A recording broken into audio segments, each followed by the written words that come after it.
இப்போ ப்ளவுஸோட உள்பக்கம் பாருங்க. ஹலோ ப்ளவுஸ்ல எப்படி இருக்கு பாருங்க பிசுறா. இப்போ நம்ம ஸ்டிச் பண்ணதுல எந்த ஒரு பிசுறும் இருக்காது. ஃபுல்லாவே கன்சீல் ஆயிருக்கும். இது சாதா ப்ளவுஸா இருந்தாலும் சரி, லைனிங் ப்ளவுஸா இருந்தாலும் இந்த மெத்தட் நீங்க கண்டிப்பா ட்ரை பண்ணி பாருங்க. ப்ளவுஸோட ஃபினிஷிங் ரொம்பவுமே நல்லா இருக்கும். ஓவர்லாக் தையல் போடாமலே நம்ம பிசுற வந்து கன்சீல் பண்றது இந்த மெத்தட் தான். அனைவருக்கும் வணக்கம். நீங்க டெய்லரிங் கத்துக்கிற பிகினர்ஸா இருக்கலாம். இல்ல டெய்லரிங்ல எக்ஸ்பர்ட்டா இருக்கலாம். நம்ம ப்ளவுஸ் வந்து சைட் ஜாயின் பண்ணும்போது இந்த மாதிரி பிசுறு வரும். பாருங்க இது சாதா ப்ளவுஸ் தான். பாருங்க எப்படி பிசுறு வந்திருக்குன்னு.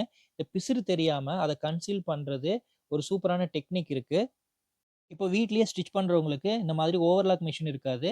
ஸோ அவங்களுக்கு எல்லாமே இந்த மெத்தட் வந்து கண்டிப்பா ஹெல்ப்ஃபுல்லா இருக்கும். வாங்க அது எப்படின்னு சொல்லிட்டு இந்த வீடியோல பார்க்கலாம்.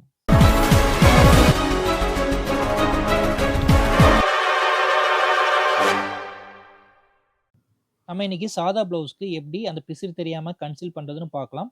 லைனிங் ப்ளவுஸ்க்கும் இதே மாரி மெத்தட் தான். ஃபர்ஸ்ட்டு நம்ம ஸ்லீவ் ஹோலோட ரவுண்ட் இருக்கு பார்த்தீங்களா?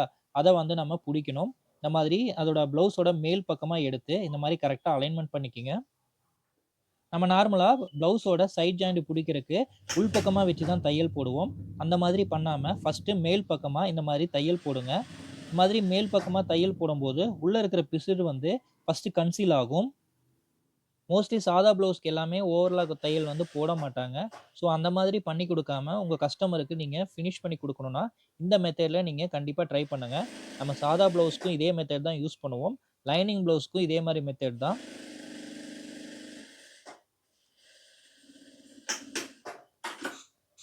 பாருங்க நம்ம மேற்புறமா தையல் போட்டாச்சு. தையல் போட்டுட்டு எக்ஸஸா இருக்கிற பீஸ கட் பண்ணிக்கங்க. பாருங்க இந்த மாதிரி உங்களுக்கு வரும். இப்போ நம்ம ப்ளவுஸ உள் பக்கமா திருப்பிக்கலாம். இந்த மாதிரி ப்ளவுஸ உள் பக்கமா திருப்பிக்கங்க. திருப்பிட்டு இப்ப நம்ம ஃபர்ஸ்ட்டு ப்ளவுஸோட ஸ்லீவ் ஹோல் வந்து நம்ம புடிக்கணும். ஸ்லீவ் ஹோல்லேருந்து ஆர்ம் ஹோல் வரைக்கும் நம்ம ஃபர்ஸ்ட்டு தையல் போடணும். அளவு ப்ளவுஸ்ல ஸ்லீவ் ஹோல் அளவு எவ்வளோ வருதுன்னு சொல்லிட்டு மெஷர் பண்ணிக்கலாம். அங்க ஸ்டிச்சிங் போட்டிருக்கிற அளவு வரைக்கும் நம்ம மெஷர் பண்ணிக்கலாம். மார்க் பண்ணிட்டு அந்த பாயிண்ட்ல இருந்து நம்ம தையல் போடணும்.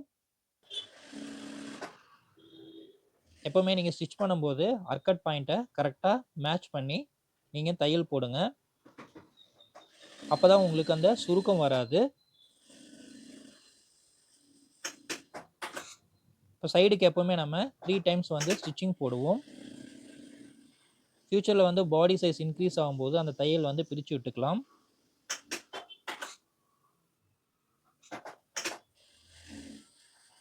இப்போ 3 டைம் வந்து ஸ்டிச்சிங் வந்து நம்ம போட்டுக்கிறோம்.